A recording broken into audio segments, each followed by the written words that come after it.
Assalamualaikum warahmatullahi wabarakatuh. Selamat pagi. Alhamdulillah kita bisa bertemu di hari pertama ini untuk training CCNA. Baik, CCNA ini rencananya kita akan laksanakan selama 5 hari ke depan ya, jadi hari Senin sampai hari Jumat besok. Nah, sebelumnya saya mau memperkenalkan diri dulu. Nama saya Muhammad Aditya Hananto. Kemudian kontak saya di aditya@hananto.net. Kurang lebih saya sudah 17 tahun di bidang jaringan. Saat ini saya bekerja sebagai independen spesialis jaringan komputer. Jadi saya tidak terikat dengan perusahaan manapun. Pendidikan terakhir saya dari Fasilkom UI. Kemudian setelah lulus saya mengambil beberapa sertifikasi dari Cisco, Juniper, dan VMware. Nah, untuk mengikuti training ini diharapkan peserta tentu saja sudah terbiasa dengan komputer ya. Saya yakin semuanya sudah biasa lah ya sehari-hari bertemu dengan notebook ya, dengan gadget. Nah, selama 5 hari itu kira-kira kita pelajari apa sih? Nah, kalau kita lihat secara garis besar ya, training CCNA ini dibagi menjadi 6 bagian. Ya, ada network fundamental, kemudian network access, IP connectivity, IP services ya, security fundamental, dan yang topik yang baru adalah automation dan programmability ya. Nah, semoga suara saya cukup jelas terdengar ya, suara dan gambar.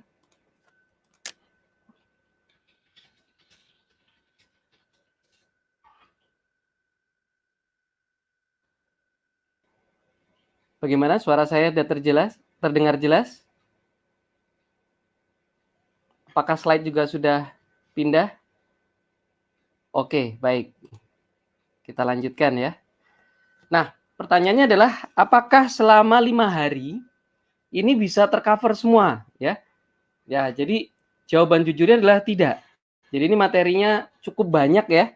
Jadi kita tidak bisa mengcover semuanya dalam waktu 5 hari ya. Kemudian bagaimana kalau 5 hari terus nggak selesai? Nah, kan kita punya grup ya, kita punya grup di sana kita bisa diskusi lebih lanjut, kemudian kita bisa mengadakan sesi lanjutan ya setelah tanggal 8 Mei. Kan tanggal 8 Mei secara formalnya ya kita berakhir trainingnya, tapi grup kan tetap ada dan sesi lanjutan tetap bisa kita adakan. Jadi materi mana yang kurang dipahami, yang ingin lebih dibahas lebih detail, atau materi yang belum tercover ya, sambil jalan memahami materi yang sudah ada. Karena memang kalau materi training dijalankan setiap hari ya selama 5 hari berturut-turut, itu bayangkan dari pagi sampai sore dapat materi sebanyak itu. Nah, biasanya secara efektif yang terserap itu tidak 100% ya normalnya. Ya mungkin karena kita ngantuk, apalagi bagi yang mungkin yang berpuasa ya, sambil lapar juga kan. Nah, jadi konsentrasi tidak bisa terjaga penuh dari pagi sampai jam 3 sore, konsentrasi terus, semua materi terserap enggak. Nah, itulah pentingnya kita ada grup ya, di mana masing-masing itu nanti harus mempelajari lagi ya materi yang sudah diserap selama 5 hari training, kemudian dilatih lagi, dari situ bisa ketahuan mana sih materi yang belum dipahami. Nah, kita fokus ke situ dulu. Nanti kalau misalkan materi yang sudah yang belum dipahami ya, jadi kita ulang dulu, nanti kita bisa lanjut lagi. Misalkan materi yang belum tercover, misalkan automation ya, itu belum tercover. Tapi yang tentang IP services atau IP connectivity itu belum dipahami dengan baik ya. Nah, makanya kita ulangi dulu, baru nanti kita bisa lanjut yang adakan sesi tentang automation and programmability, misalkan seperti itu ya. Nah, semoga bisa dipahami. Kemudian yang perlu dimaklumi juga ya, ini kita trainingnya kan tidak di kelas ya, kita secara online. Jadi ada banyak faktor yang mempengaruhi kesuksesan ini ya, terutama misalkan bandwidth ya, kemudian masalah listrik ya. Siapa tahu ini kan kita rata-rata di rumah ya, kalau saya sih di rumah ya. Kalau di rumah itu tahu sendiri kan kadang listrik bisa mati, kemudian bandwidth juga namanya juga langganan rumahan tidak se-reliable mungkin seperti di kantor. Jadi bagaimana kalau misalkan ya koneksi bermasalah? mungkin dari saya atau dari peserta, terutama kalau dari saya ya. Kalau dari saya misalkan koneksi saya bermasalah, maka mungkin kita tunggu sampai koneksi membaik. Gimana kalau nggak membaik juga, ya mungkin kita pending ya. Kita pending sambil kita bisa tetap diskusi di Telegram group ya. Nah, jadi harap maklum. Tapi di sini jangan khawatir misalkan ada satu waktu yang bermasalah, nanti itu bisa kita ganti lah, intinya seperti itu ya. Jadi kita sama-sama saling memahami ya. Masalah bandwidth terutama di Indonesia ini ya. Oke. Baik. Jadi di sini di hari pertama kita akan membahas mengenai network fundamental dan network access. Nah, mungkin di sini dari yang hadir di sini pemahaman tentang jaringannya berbeda-beda. Ada yang sudah pernah belajar basic networking, ada yang belum, ada yang sudah pernah belajar tapi lupa ya. Nah, jadi di sini kita akan refresh dulu ya untuk menyamakan persepsi ya, menyamakan pengetahuan tentang networking basic ya. Jadi bagi yang sudah paham nggak apa-apa, jadi di refresh lagi gitu ya. Baik. Nah, kita bahas tentang jaringan ya. Jaringan itu sendiri pasti melibatkan minimal 2 komputer ya, minimal berdua. Kalau sendirian jomblo. Bukan, kalau sendirian tuh bukan jaringan ya. Nah, ketika kita menghubungkan minimal 2 perangkat ya, minimal 2 perangkat untuk bisa berkomunikasi, maka kira-kira apa yang harus sama? Nah, seperti kalau saya bicara nih ya, kemudian beberapa orang yang lain mendengar ya. Nah, kemudian selain mendengar, memahami apa yang saya bicarakan. Nah, kira-kira apa yang harus sama? Yang harus sama adalah bahasanya. Jadi bukan hanya sekedar mendengar, kalau bahasanya beda, maka nggak bisa komunikasi ya, jaringan itu nggak bisa terbentuk. Ya contoh kalau misalkan saya di sini bicara pakai bahasa Prancis gitu ya, sedangkan pendengarnya rata-rata nggak bisa bahasa Prancis, walaupun dengar tapi nggak ngerti ya. Ini ngomong apa ini ya, apa kumur-kumur ini ya.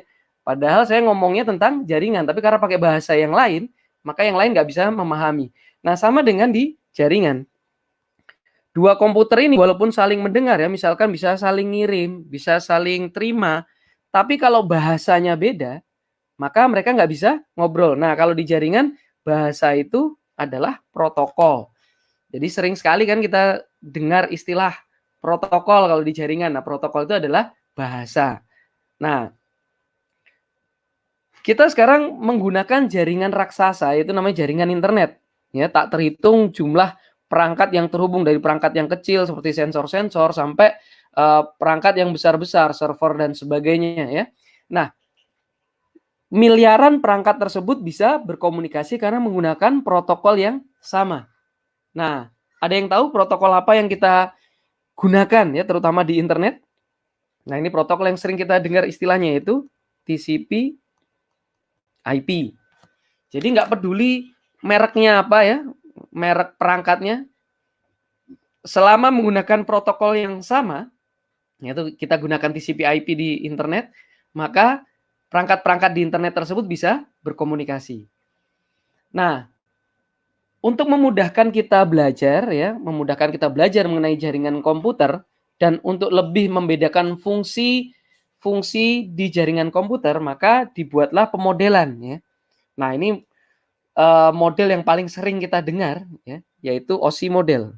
Ini kalau belajar jaringan pertama kali, mungkin ada yang di TKJ atau kuliah mengikuti mata kuliah jaringan komputer, pasti OSI model ini wajib gitu ya. Biasanya selalu pasti ada. Nah, OSI model ini dibuat oleh ISO ya. Jadi yang sering bikin standarisasi ISO 9000, ISO 27000 dan sebagainya. Nah, dia yang membuat OSI model. Nah, OSI sendiri kepanjangan dari Open System Interconnection ya. Nah, Open System Interconnection. Nah, OSI model ini membagi jaringan ya menjadi 7 layer. Jadi tahapan untuk berkomunikasi di jaringan itu melalui 7 tahapan ya, 7 layer. Nah, 7 lapisan atau 7 layer tersebut dimulai dari paling bawah. Jadi paling bawah itu layer 1 ya. Paling bawah itu layer 1. Nah, kemudian paling atas itu adalah aplikasi yang kita gunakan. Ya, ada yang masih hafal OSI model, mungkin dulu pernah dapat mata kuliah jaringan komputer atau di SMK misalkan. Nah, untuk memudahkan menghafalkan itu ada caranya ya. Ya, anak Pak Soleh tidak nakal dan pintar. Nah, itu cara menghafalkannya ya. Anak Pak Soleh tidak nakal dan pintar. Bacanya dari atas. A. A ini apa? Application. Ya. Kemudian P, presentation. Kemudian S, session. T, transport. Kemudian N, network. Kemudian D, data link. Sama P, physical. Nah, jadi ini application, presentation, session, transport, network, data link, dan physical. Nah, ini 7 lapisan atau 7 layer. Nah, dari 7 ini dibagi menjadi 2. Ya. 2 bagian besar. Yang atas namanya upper layer. Ya, ya jelas ya, atas upper. Ya. Kalau bawah apa? Ya lower layer. Nah, lower layer itu fokusnya pada data transport. Nah, fokusnya pada data transport. Sedangkan kalau upper layer fokusnya pada data handling. Nah, maksudnya seperti ini. Lower layer itu mirip seperti kurir ya, seperti tukang pos. Ya, fokusnya adalah membawa paket dari satu titik sampai ke titik tujuan. Nah, kalau sudah sampai di tujuan, maka udah selesai nih tugasnya lower layer ya. Kayak kurir, tukang pos kan seperti itu. Kalau udah nyampe ya udah terserah mau diapain. Nah, si upper layer itu kan menerima paketnya, maka dia yang menghandle. Nah, paket ini, data ini mau diapain? Mau dimasukkan ke database, mau dimasukkan ke storage, atau ditampilkan ke layar dan sebagainya, atau dihitung menggunakan formula atau rumus tertentu. Nah, itu tergantung dari upper layer. Jadi kalau kita lihat di sini upper layer ini lebih banyak ke software ya. Software kan tugasnya menghandle data, memproses, mengolah data. Nah, sedangkan kalau network engineer fokus utamanya adalah di data transport. Jadi kalau network engineer itu udah bisa ngeping, ya paling enggak itu pekerjaannya 50% selesai lah ya kasarnya gitu. Ya kalau udah ngeping itu kan udah nyambung. Ya tinggal kita tambahkan fitur-fitur sesuai dengan. Nah, sekarang kita akan bahas secara ringkas, secara singkat, apa fungsi dari masing-masing layer ini, yang mulai dari layer 1 sampai layer 7. Ya, kita mulai dari layer physical. Oke, physical ini layer 1. Nah, layer 1 atau layer physical ini tugas utamanya adalah, ya sesuai namanya, dia secara fisik membawa data dari pengirim sampai tuh ke tujuan. Nah, yang dia bawa adalah ini, bit stream. Ya. Jadi biner. Jadi bit stream itu biner digit stream, aliran ya. Jadi aliran biner 0 dan 1. Jadi data yang kita kirim sekompleks apapun, ya seperti ini kita ada video, ada suaranya ya. Ini cukup kompleks. Nah, oleh layer physical itu dia hanya berupa 0 dan 1 saja ya. Karena itu yang diolah oleh komputer sebenarnya dalam informasi 0 dan 1. Nah, contoh dari physical itu yang paling mudah apa? Ya kabel ya. Kita mengenal kabel tembaga ya. Kabel tembaga UTP, STP. Ini yang sering kita temui di rumah-rumah atau di kantor-kantor ya. Kita colok dari switch ke printer, dari switch ke notebook atau ke access point ya pakai kabel UTP. Nah, pada kabel UTP ini bit stream itu berupa tegangan listrik ya, voltase. Jadi dari minus 12 volt sampai plus 12 volt ya, naik turun ya, tergantung sinyal ya, tergantung biner 0 dan 1-nya seperti apa. Kapan naik, kapan turun ya. Nah, ini orang transmisi yang fokus ke masalah fisikal ya. Kemudian kabel lain yang sering kita temui adalah fiber optik. Nah, ini kita temui sering di jalan ya, suka bikin macet. Maaf, ada galian FO dari provider X ya. nanti bulan depan atau pekan depannya ada yang gali lagi dari provider Y dan seterusnya ya. Nah, jadi kalau fiber optik ini bahannya adalah kaca ya, serat kaca. Jadi setipis rambut ya. Kalau pernah kita lihat kabel FO di dalamnya itu seperti rambut ya, cuman bening karena terbuat dari kaca. Nah, kalau kaca ini kan tidak bagus ya untuk dilalui tegangan listrik, maka bentuknya bukan voltase ya, bukan tegangan listrik yang lewat. Berbeda dengan tembaga tadi. Kalau tembaga kan memang penghantar listrik. Nah, kalau fiber optik ini yang lewat adalah dalam bentuk sinar atau cahaya ya. Nah, karena dia bentuknya sinar, maka dia tidak terkena gelombang elektromagnetik ya. Jadi walaupun di sekitar kabel itu ada gelombang elektromagnetik, nah karena dia yang lewat kan bukan tegangan listrik, beda dengan UTP atau STP, maka tidak ada masalah ya. Nah, kemudian yang ketiga, contoh lain yang sering kita gunakan ya, menggunakan wireless ya. Nah, kalau wireless ini kita menggunakan radio frekuensi ya. Jadi bukan berupa tegangan listrik, bukan berupa sinar, tapi berupa gelombang radio ya, menggunakan frekuensi tertentu. Ya, contohnya yang paling sering kita gunakan kalau kita di rumah ya, WiFi. Nah, itu menggunakan frekuensi gratis ya, sekitar 2,4 GHz dan 5 GHz ya. Nah, jadi ini adalah contoh ya, fisikal ya, yang menghantarkan data kita berupa 0 dan 1 ya. Contoh perangkat fisikal lain adalah hub. Kemudian repeater. Repeater atau penguat sinyal. Hub itu sendiri juga bisa berfungsi sebagai repeater karena dia menguatkan sinyal. Nah, mengenai hub ini nanti kita akan bahas juga, kita akan singgung di topik mengenai switching ya. Karena hub sama switch itu ada kemiripan, walaupun berbeda tapi ada kemiripan. Baik, berikutnya kita lanjut ke layer di atasnya ya. Layer 2. Apa tadi layer 2? Ya, depannya D, yaitu data link. Nah, data link. Nah, pada data link ini, apa fungsinya? Ya, fungsi di layer 2 ini, oke, kita bahas yang pertama adalah switching. Ya. Jadi kalau switching itu aslinya di layer 2 ya, layer 2 switching. Jadi kalau kita ketemu switch, ya, ketemu switch, Ethernet switch, nah, Ethernet switch itu bekerja di layer 2. Kemudian fungsi yang lain adalah error checking. Nah, error checking. Jadi data yang diterima itu akan dicek ya. Dicek error apa enggak ya. Itu di layer 2. Nah, tapi di layer 2 ini tidak melakukan error recovery ya. Jadi misalkan ada yang error ya. Sama layer 2 itu hanya dibilang oke ini error, di drop gitu ya. Tidak ada mekanisme untuk ini yang error diapain gitu enggak ya. Kalau error ya udah cuma dicek, oh ini error, kemudian di drop ya.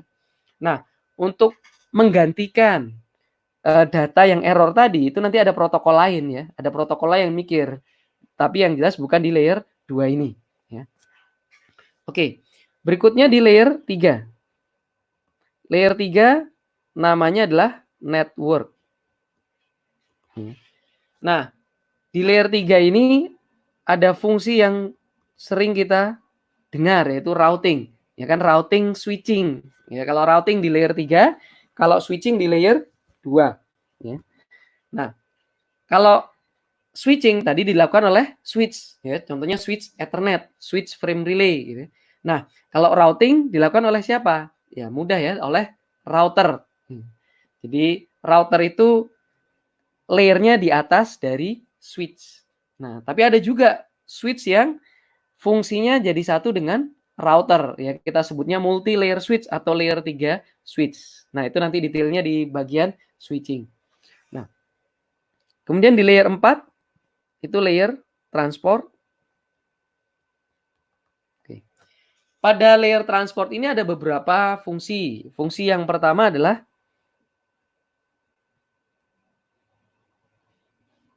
error recovery. Error recovery ini, nah ini kan beda dengan error checking ya. Kalau di layer 2 itu hanya mengecek error apa enggak. Kalau error ya udah di drop gitu ya. Tapi kalau layer 4 itu ada mekanisme gimana kalau misalkan ada yang error ya. Misalkan ini ngirim ya. Ini ngirim data 1 gitu ya. kemudian diterima oleh tujuan itu dalam kondisi error atau tidak diterima ya. Kok nggak datang-datang nih paketnya ya. Maka si penerima bisa minta retransmission ya.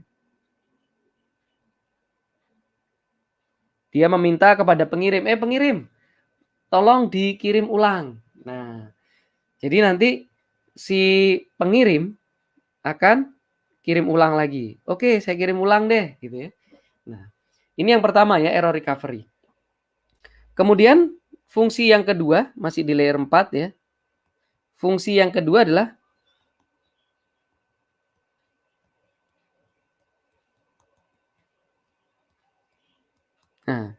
virtual connection management. Nah, misalkan kita punya perangkat, itu secara fisik sudah terhubung ya. Secara fisik sudah connect, apakah lewat kabel atau lewat wifi ya. Intinya secara fisik sudah connect, sudah terhubung. Nah, tapi supaya bisa komunikasi itu kan butuh prosedur ya. Ya, misalkan kita duduk sebelahan lah ya di bis gitu ya sama orang gitu. Tapi kalau selama dari berangkat sampai ke tujuan kita diem aja ya, kita tidak membangun koneksi sama sekali, maka tidak ada komunikasi. Nah, sama dengan di dua komputer ini. Kalau dua komputer ini nggak ngirim apa-apa, diem-dieman aja, maka yang nggak bisa ngobrol, nggak bisa komunikasi. Nah, layer 4 itu ngatur gimana caranya ya supaya dua ini bisa komunikasi. Kan harus ada prosedurnya, permisinya gimana ya, cara buka koneksi gimana, kalau nutup koneksi gimana gitu kan. Nah, sama dengan etika di manusia juga seperti itu. Kalau negur pertama kali gimana gitu kan, ucapkan salam dulu misalkan, kemudian kenalan basa-basi gitu, akhirnya bisa ngobrol sana sini ya. Nah, ternyata akhirnya jodoh gitu ya. Nah, seperti itu. Jadi layer 4 itu mengatur ya bagaimana kalau dua komputer itu bisa komunikasi itu caranya gimana ya. Contoh di protokol TCP misalkan yang kita sering dengar ya, TCP. TCP itu mengatur gimana kalau mau bikin koneksi ada berapa komunikasi yang perlu dilakukan. Kemudian kalau udah selesai ngobrolnya nih, sudah selesai download, sudah selesai upload, kan perlu putus koneksinya. Gimana perlu mutusin koneksinya seperti apa? Nah, itu diatur oleh layer 4 ya. Jadi layer 4 ini ngatur koneksi secara virtual, secara logical ya. Kalau secara fisiknya layer 1. Oke. Berikutnya fungsi layer 4 yang lain adalah flow control. Ya. Flow control. Ya, ini misalkan source-nya, S ini artinya source ya, pengirim. Kemudian dia ngirim kepada destination. D ini destination atau tujuan. Nah, misalkan si pengirim ini mempunyai resource ya, bandwidth yang besar, sedangkan penerimanya ini, destination, itu bandwidthnya kecil. Ya. Maka perlu ada mekanisme supaya si pengirim ini menyesuaikan dengan si penerima. Jadi nggak boleh ya si pengirim ini ngirim cepat gitu ya banyak, sedangkan si penerimanya kewalahan. Ya. Seperti contohnya training ini, ya saya ngasih materi karena saya udah hafal materinya, saya ngomongnya cepat gitu ya. Sedangkan si penerima kewalahan, wah cepet banget ngomongnya ya, tolong dipelanin. Nah itu analoginya flow control seperti itu. Jadi si penerima itu intinya minta kepada si pengirim, jangan cepat-cepat, sesuaikan dengan kemampuan saya. Ya. Apalagi kalau banyak yang miss, ya banyak lost paket atau ada yang error, maka kecepatan harus diturunkan. Kemudian fungsi lain adalah window size. Nah ini ada hubungan dengan flow control. Jadi window size itu artinya sekali kirim itu berapa segmen ya. Contoh misalkan sekali kirim 3, 1, 2, 3 gitu ya. Jadi nggak dikirim semua. Misalkan kita punya 100 segmen gitu ya. Nah, beberapa protokol itu nggak langsung ngirim 100-100-nya. Jadi dia akan mengirim sebagian ya, dikirim 5 dulu, apa 10 dulu. Habis itu nunggu konfirmasi atau acknowledgement. Oke, udah dikirim nih, udah diterima ya. Segmen 1, 2, 3 udah terima, oke lanjut gitu ya. Nah, seperti itu window size ya. Window size ini bisa bervariasi tergantung lancar atau enggaknya komunikasi. Jadi kalau misalkan ngirim 10 ya, ngirim 10 data sekaligus lancar diterima, maka kedepannya bisa nambah ngirim sekaligus 15 gitu ya, atau 20 ya. Jadi naik bertahap. Tapi kalau sebaliknya, kita ngirim 10 segmen, yang ngirim 10. Kemudian dari 10 itu ada yang hilang atau ada yang error sebagian, maka kedepannya ya kita kurangi. Ya, kenapa? Karena kita kirim 10, ternyata ada aja yang error, ada aja yang bermasalah, nggak utuh nyampe di tujuan. Ya udah diturunin jadi 5 dan seterusnya ya. Nah, itu window size. Jadi bisa naik turun tergantung dari kondisi jaringan ya. Oke. Nah, ini kurang lebih beberapa fungsi utama di layer 4 ya. Oh ya, fungsi lain adalah segmentation. Nah, ya, segmentation. Nah, sekarang ini kan data yang kita kirim besar-besar ya. Udah nggak kilo, bukan mega lagi ya, tapi udah giga ya. Mulai dari film, kemudian game, ya dan sebagainya ya. Nah, ketika dikirim itu tidak dikirim utuh gitu. Misalkan kita download file 1 giga gitu ya. Itu nggak dikirim 1 giga gelondongan gitu enggak ya. Nah, tapi dikirim dalam bentuk segmen kecil-kecil ya. Nah, segmen kecil-kecil. Nah, segmen kecil-kecil ini rata-rata ya kurang dari 1.500 bytes atau sekitar 1,5 kilobytes ya. Kecil sekali, iya ya. Kenapa kok kecil-kecil begini? Ya pertama, supaya nggak ngabis-ngabisin bandwidth ya. Ya, mirip analogi kayak di jalanan semuanya itu bentuknya truk kontainer gitu ya, truk trailer. Itu jalan kan cepet habis kalau kayak gitu ya. Nah, lebih hemat lagi kalau yang lewat itu hanya motor-motor kecil-kecil. Nah, itu kan lebih hemat, nggak cepat penuh jalannya. Kemudian kalau misalkan ada satu segmen yang error, maka yang diganti itu hanya segmen kecil-kecil. Bayangin kalau satu kontainer ya, 1 giga dikirim gelondongan terus dia error gitu ya. Ya udah ngirim ulangnya harus 1 giga. Tapi kalau ngirimnya kecil-kecil ya, kemudian dari kecil-kecil itu yang error beberapa itu kan gantinya enak kecil-kecil gitu kan. Nah, seperti itu ya fungsi dari segmentation. Baik, itu fungsi utama dari lower layer, dari layer 1 sampai layer 4 ya. Sekarang kita naik ke upper layer ya. Upper layer ini biasanya diatur oleh aplikasi atau oleh software. Oke, tadi layer 5 masih ada yang ingat apa layer 5? Layer 5 namanya adalah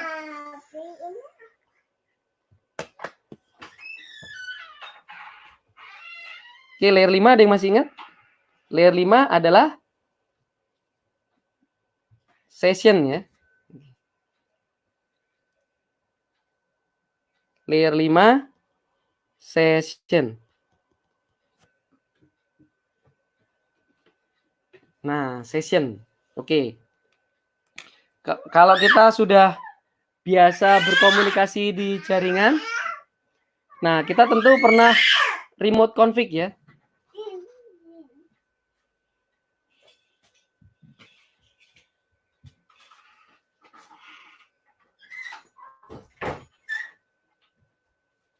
Misalkan menggunakan telnet atau SSH misalkan ya.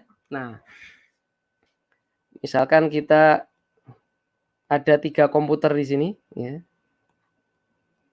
Kemudian kita punya router. Nah, kita punya router. Nah, ini admin A, admin B, admin C ya. Misalkan kita telnet ya. Yang ini juga telnet. Yang ketiga juga telnet. Nah,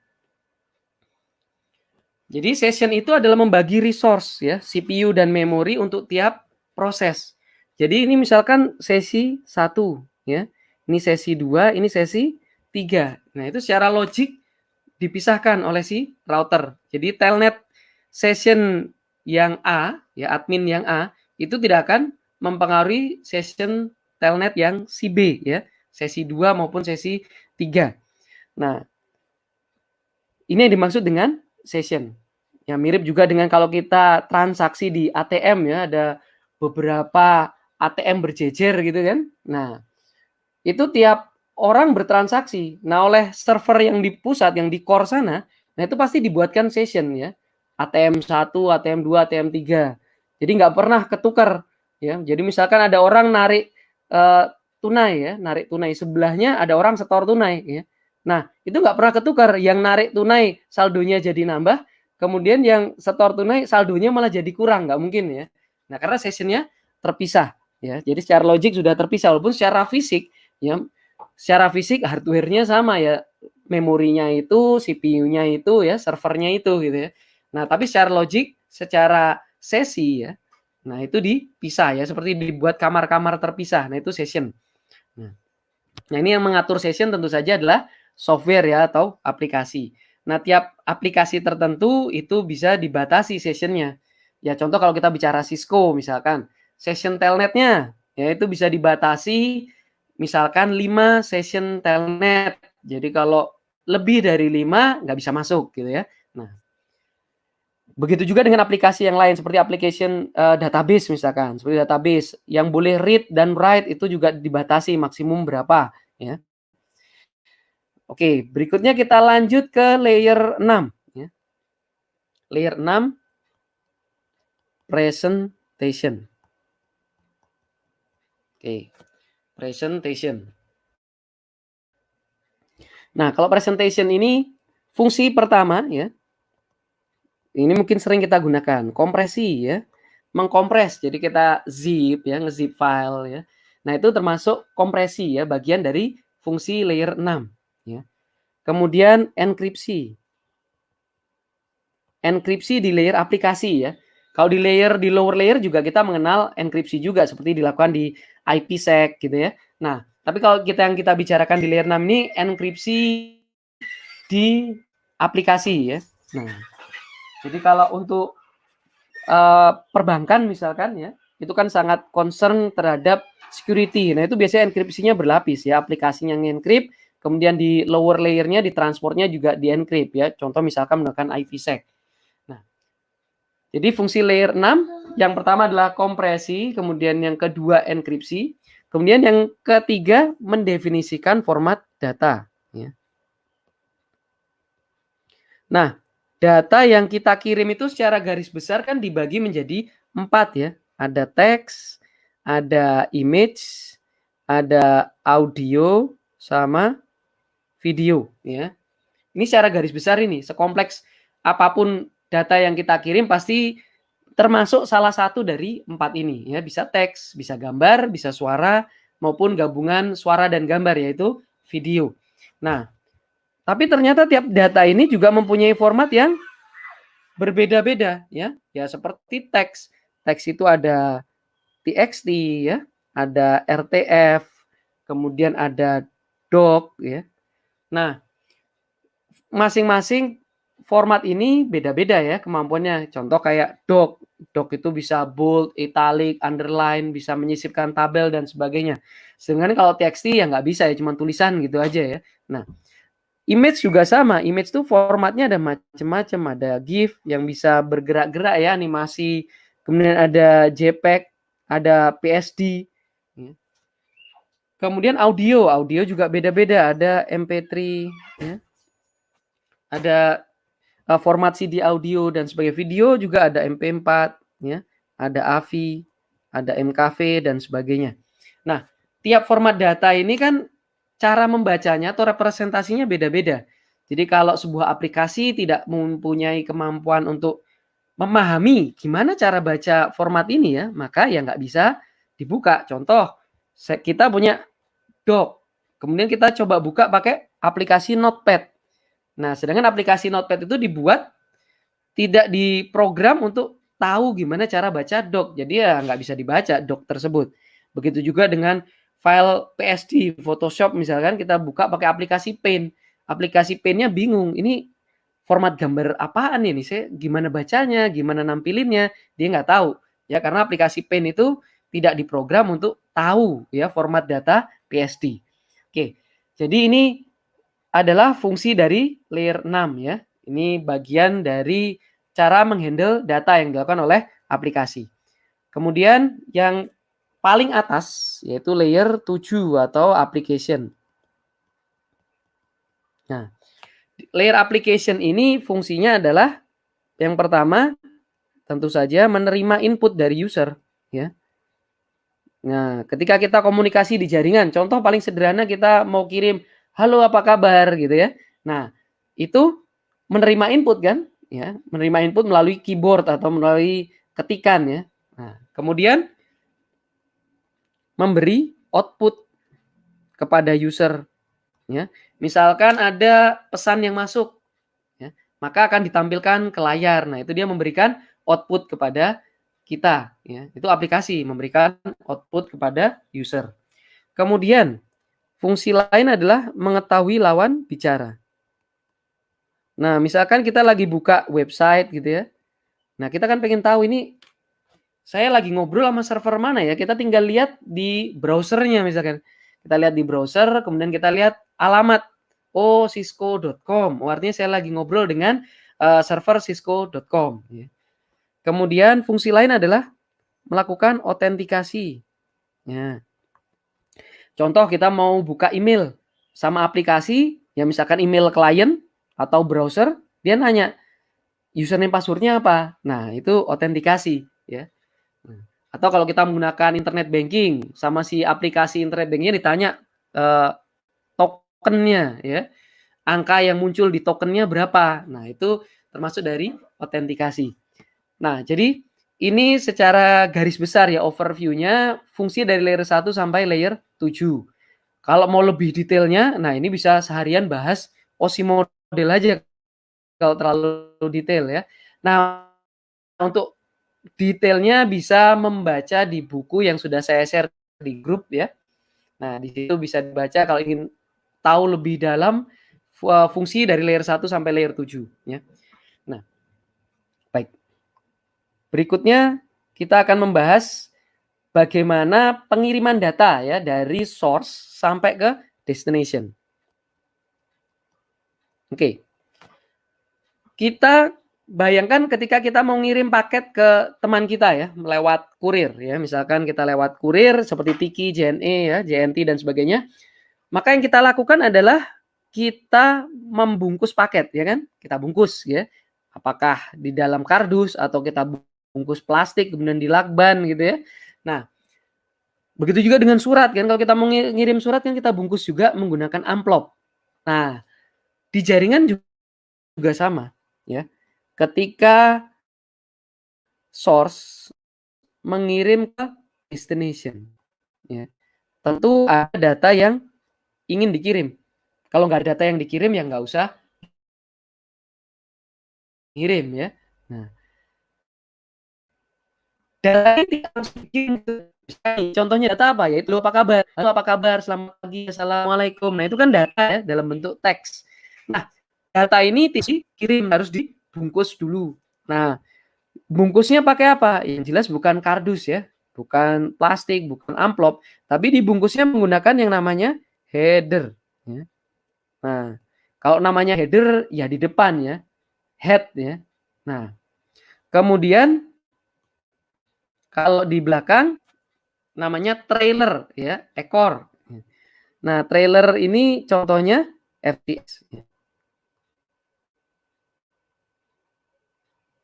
Oke, ini tepatnya trailer ya, ekor. Ya. Contoh dari trailer itu FCS. Nanti kita akan bahas lebih detail mengenai FCS ini. Nah, jadi dibungkus itu dengan cara di depan sama di belakang itu dikasih tambahan ya. Nah, kemudian datanya di tengah sini. Nah, jadi dibungkus. Nah, ini baru diangkut secara fisik sampai ke tujuan ya. Nah, sampai di tujuan sama seperti ketika kita menerima paket. Kita terima paket apa yang kita lakukan? Ya kita bongkar ya. Kalau nggak dibongkar bungkusnya, nggak tahu isinya itu apa. Isinya itu benar apa enggak kan kita nggak tahu. Nah, jadi ketika sampai di tujuan, yang dilakukan adalah membongkar header sama trailernya. Ya.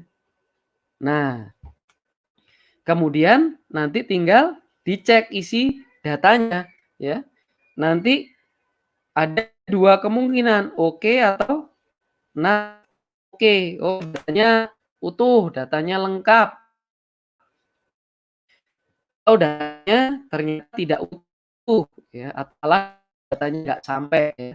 Nah, Jadi di pengirim dia melakukan pembungkusan data dengan header dan trailer ya. Nah, ini disebut sebagai data encapsulation. Nah, data encapsulation. Nah, sedangkan di destination tugasnya adalah membongkar datanya. Membongkar itu apa? Data di encapsulation atau decryption.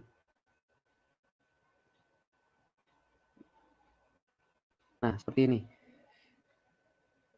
Jadi, pengirim melakukan data encapsulation, penerima melakukan data de-encapsulation. Nah, itu secara umumnya. Sekarang coba kita lihat apa sih headernya sama trailer yang diberikan kepada data sebelum dikirim ya di sisi pengirim.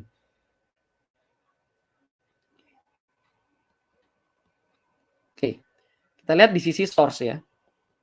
Ini di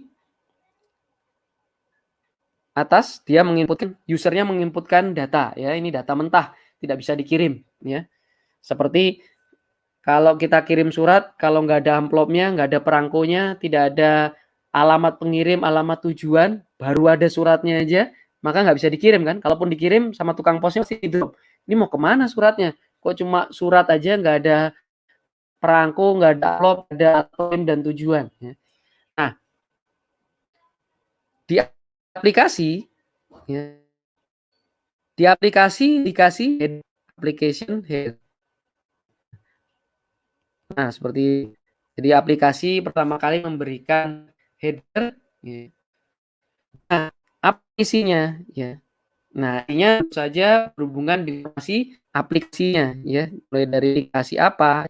Makanya kalau kita misalkan pakai Firefox dan sebagainya itu kan ketahuan, ya, sama penerima di sana. Aplikasi, kemudian sendnya, ya.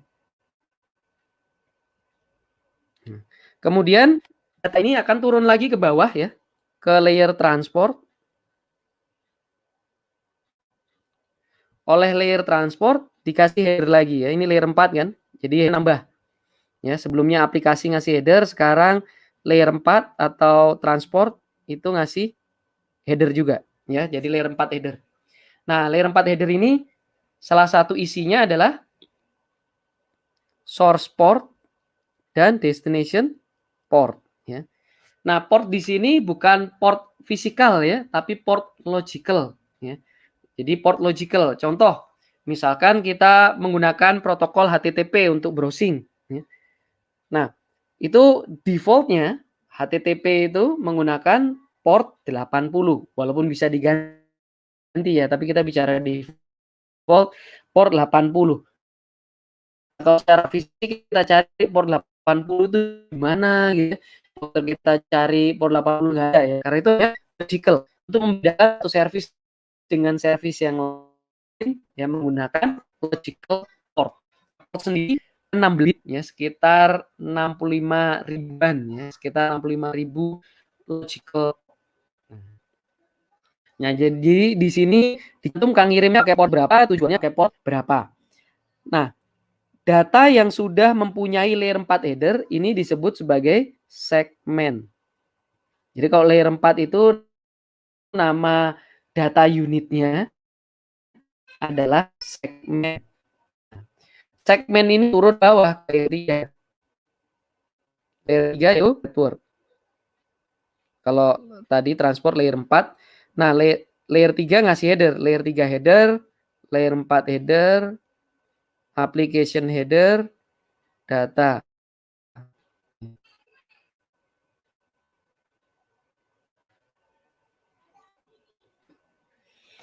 Nah, pada layer 3 header ini tercantum source dan destination logical address. Alamat logical ya. Jadi alamat logik dari pengirim dan tujuan.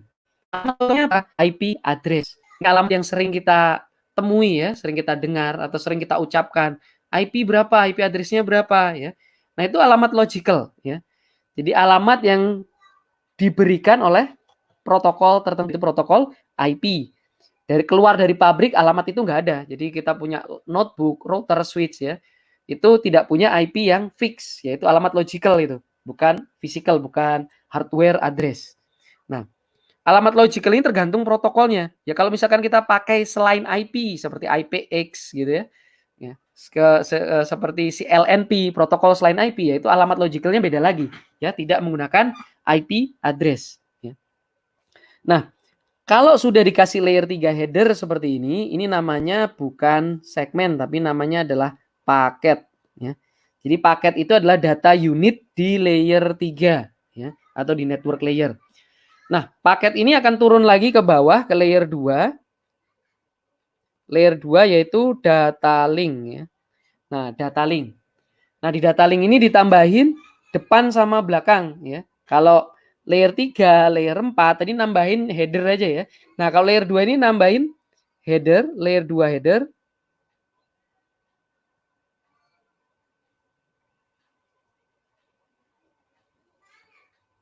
Nah, sama ekornya ya, trailer. Nah, yaitu FCS. Nah, jadi seperti ini. Nah, jadi layer 2 header ditaruh di depan, FCS di belakang ya. Nah, layer 2 header ini isinya apa? Isinya adalah source dan destination physical address. Alamat physical ya. Contohnya apa? Contohnya adalah MAC address.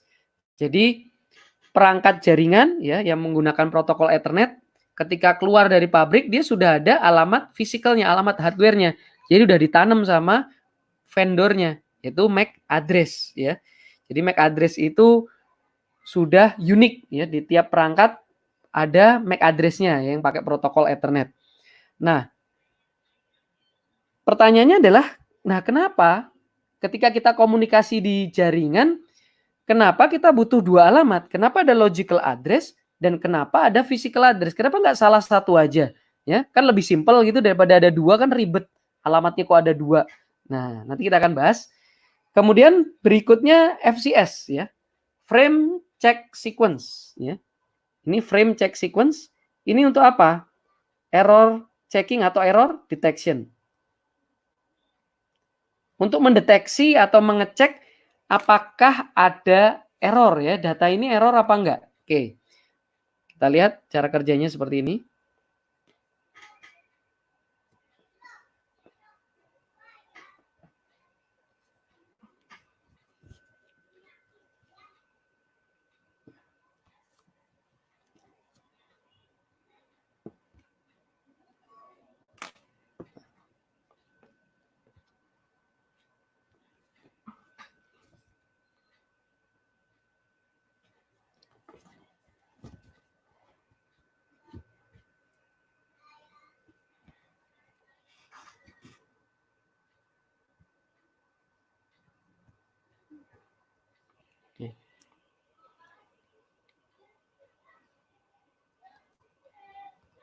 Oke. Kalau FCS itu saya analogikan seperti label di paket ya. Jadi misalkan saya punya paket, nah seperti ini. Kemudian saya isi 5 buku. Ya. Nah seperti ini. Nah kemudian di luar itu saya kasih label 5 buku ya. Saya tempelin label di luar sini ya, di kardusnya. Nah ini saya analogikan seperti FCS. Nah, jadi nanti ini akan dicek oleh si penerima ya, 5 buku. Kemudian dibandingkan dengan yang di dalam ya, yang di dalam kardus tersebut. Jadi ini kita kirim sampai di tujuan ya. Kemudian si penerima akan mengecek 5 buku ya. Kemudian berikutnya dia hitung buku yang ada di dalam. Dia lihat FCS-nya atau labelnya itu 5 buku. Tapi ternyata ketika dilihat di dalam bukunya cuma 4. Ya. Maka si penerima itu bisa tahu bahwa wah ini nggak lengkap nih isinya nih. Ya. Kok FCS-nya 5 tapi ternyata isi bukunya, isi kardusnya cuma 4. Nah, ini contoh analoginya ya. Jadi FCS itu dihitung setelah datanya siap ya, kemudian FCS itu dihitung menggunakan rumus matematika tertentu ya, kemudian dikirim ke tujuan. Nanti sampai di tujuan, si penerima akan melihat FCS yang diterima. Kemudian si penerima juga akan menghitung ya, menghitung FCS-nya. Nah, itu dibandingkan FCS yang diterima dengan FCS yang dihitung oleh penerima sama apa enggak ya. Kalau sama, oke, datanya nggak error. Tapi kalau beda, maka datanya error. Ya, mirip seperti ini. FCS yang diterima itu 5 buku, kemudian FCS yang dihitung isinya 4 buku. Nggak match kan? Nggak sama. Nah, itu artinya error datanya ya. Jadi isi dusnya itu nggak sama dengan labelnya.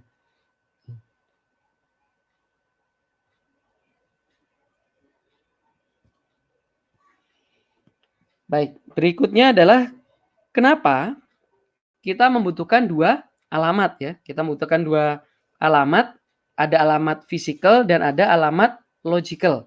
Nah, ada yang tahu kenapa kira-kira?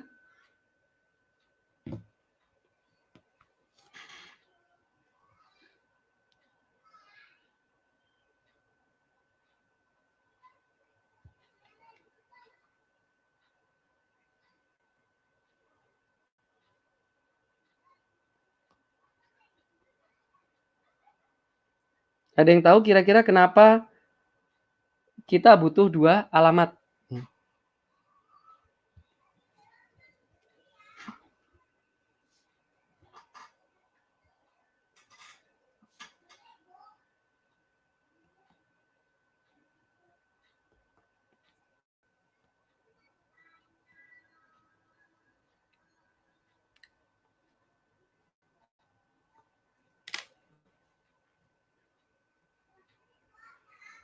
Oke.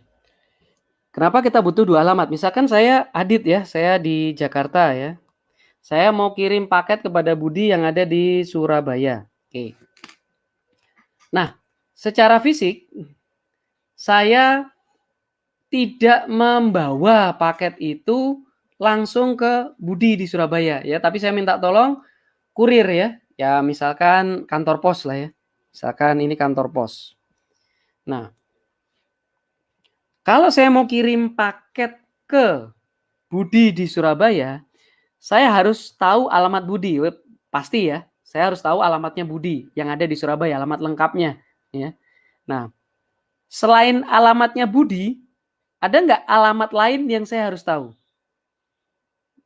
Jadi kalau Anda mau ngirim paket ke saudara atau ke teman, sudah pasti harus tahu alamat saudara atau teman tersebut kan? Nah, tapi selain alamat itu harus ada yang diketahui lagi nggak?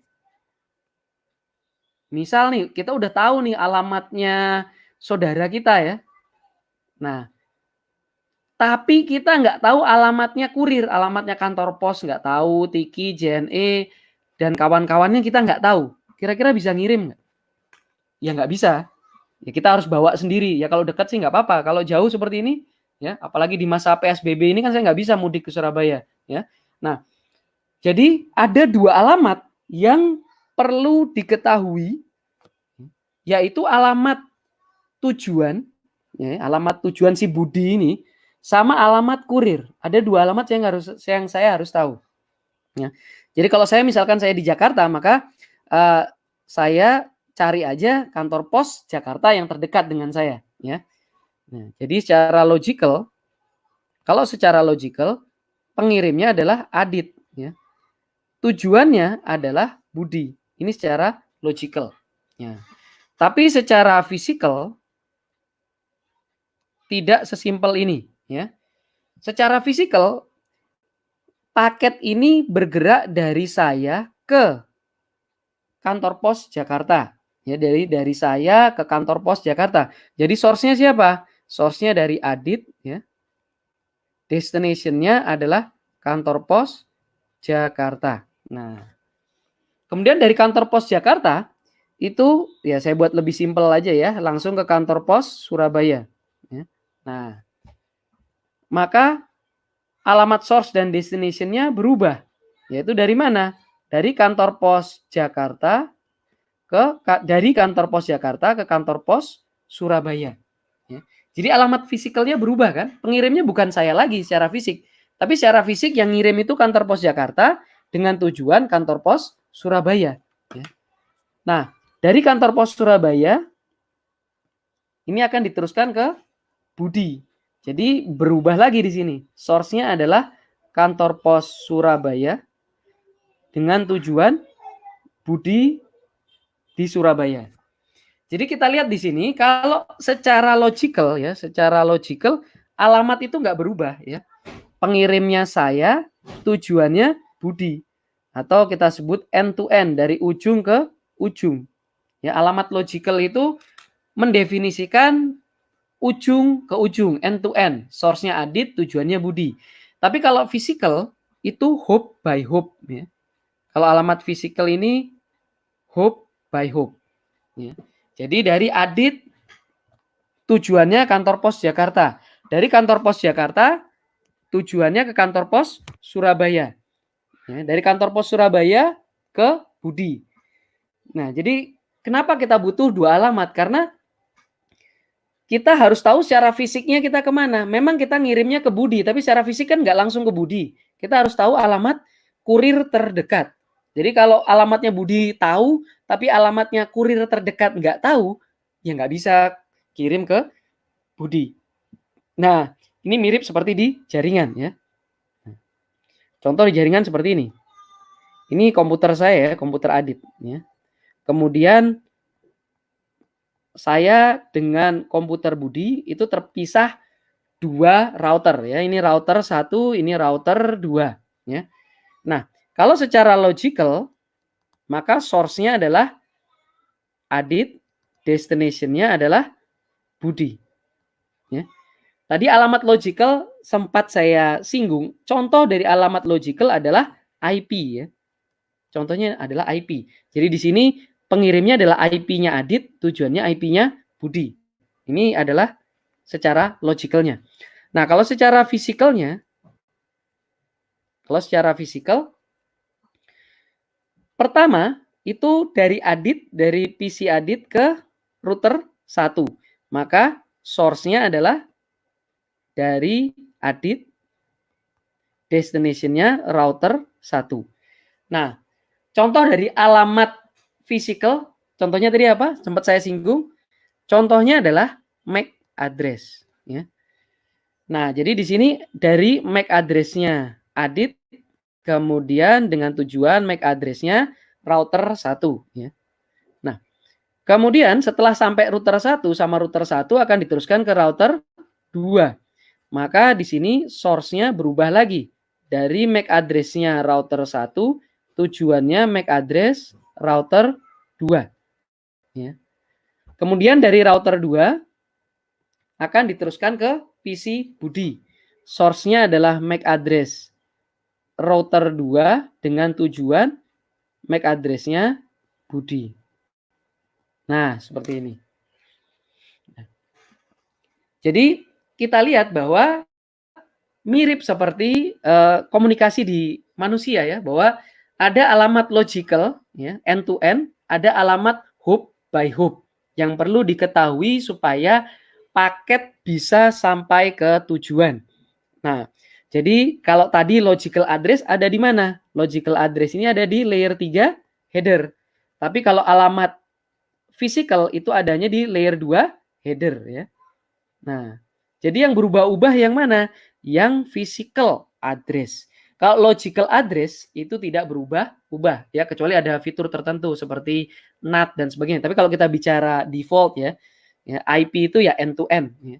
Kemudian kalau MAC address itu akan berubah-ubah sesuai dengan hop by hop ya. Oke. Tadi kita sudah menggambarkan ya proses apa tadi ini? Membungkus. Nama lainnya adalah data encapsulation ya. Jadi ini adalah proses data encapsulation.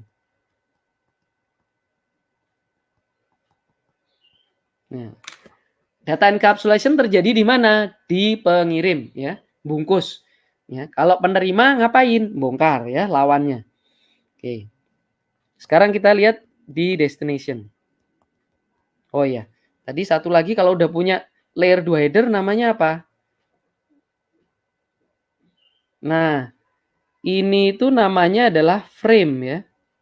Nah, jadi frame itu mulai dari layer 2 header sampai FCS itu namanya adalah frame ya.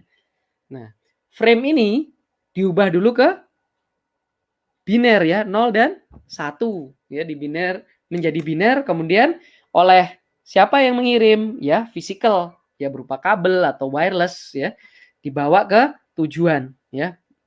Nah, jadi si tujuan atau si penerima, apa yang dia terima? Yang dia terima adalah bit stream ya, 0 dan 1. Kemudian si physical layer akan mengumpulkan biner-biner tersebut ya. Kemudian dirakit ya, dikumpulin, dirakit menjadi frame. Nah, yang membaca frame itu siapa? Bukan physical. Physical itu hanya baca biner. Jadi yang membaca frame-nya itu adalah layer di atasnya. Nah, di layer data link atau di layer 2 ini yang dia baca adalah headernya, layer 2 header dan FCS. Tadi isi layer 2 header apa? Source address, destination address. Siapa pengirimnya, siapa tujuannya. Yang paling penting tujuannya tentu saja ya, kayak surat. Surat itu yang paling penting tujuannya ya. Makanya surat kaleng itu bisa nyampe, kan pengirim nggak penting ya. Surat kaleng itu kan pengirimnya nggak jelas ya. Yang penting tujuannya. Nah, dibaca siapa pengirim, siapa tujuannya, tujuannya buat saya apa bukan nih? Kalau buat saya oke, dibaca. Tapi kalau bukan buat saya, ya udah di drop ya. FCS tadi fungsinya buat apa? Buat mendeteksi error ya. Jadi hitung FCS-nya dibandingkan dengan FCS yang diterima. Kalau sama, oke, datanya nggak error. Nah, selanjutnya setelah layer 2 header sama FCS dibaca, ya kita naik ke layer network ya, ke layer network. Nah, layer network ini yang dibaca ya, bentuknya paket ya. Paket itu layer 3 header sampai data. Nah, paket tersebut yang dibaca adalah layer 3 header. Layer 3 header ini isinya adalah salah satunya logical address. IP pengirim berapa, IP tujuan berapa. Buat saya apa bukan nih tujuannya? Kalau iya dibaca, kalau enggak ya dibuang ya. Kemudian berikutnya adalah layer transport ya. Di layer transport ini dibaca layer 4 header ya. Pada layer 4 header dibaca source port dan destination port ya. Port pengirim berapa, destination port berapa. Destination portnya sekian 80 misalkan. Apakah di saya port 80 itu dibuka apa enggak gitu ya. Nah, kalau misalkan port 80-nya dibuka ya, maka ya udah diproses. Ya, tapi kalau misalkan port 80-nya tidak dibuka, enggak ada layanan HTTP service di tujuan, ya di drop ya. Berikutnya application ya. Application akan membaca application header. Nah, ini data apa nih? Data web misalkan HTML atau apa gitu ya. Kemudian application header tersebut dibaca ya, kemudian diarahkan ke aplikasi yang bersangkutan ya, misalkan HTTP. Oke, dilempar ke aplikasi web browser. Nah, jadi nanti aplikasi web browsernya tinggal membaca datanya, data HTML misalkan ya. Nah, jadi seperti ini proses data de-encapsulation. Jadi proses membongkar ya, de-encapsulation. Jadi awalnya menerima bit stream ya, biner 0 dan 1 diterima di layer physical ya. Kemudian biner tersebut akan membentuk frame ya, kemudian dibaca oleh layer 2 mana headernya ya, mana trailernya. Kemudian dilanjutkan bertahap ke atas. Jadi tiap layer hanya membaca header sesuai layernya. Contoh, layer 3 atau network, dia hanya membaca layer 3 header saja. Dia nggak baca header yang lain. Ya. Nah, jadi kalau kita ringkas seperti ini.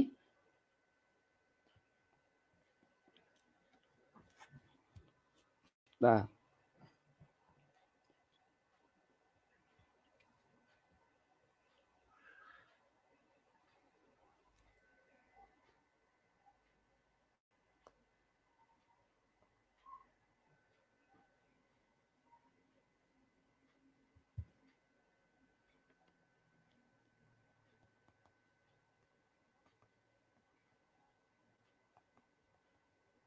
Oke.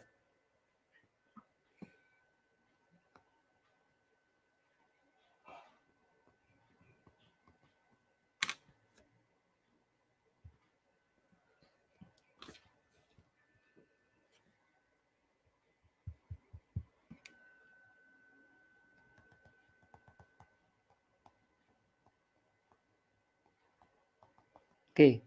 Layer aplikasi akan memberi application header. Nah, itu akan dibaca oleh aplikasi di ujung sana. Ya, begitu juga dengan layer 4 ya. Layer 4 itu akan memberikan layer 4 header ya. Kemudian ini akan dibaca oleh layer 4 di ujung sana ya. Dia baca layer 4 header. Layer 3 di pengirim memberikan layer 3 header. Ini akan dibaca oleh layer 3 di ujung sana.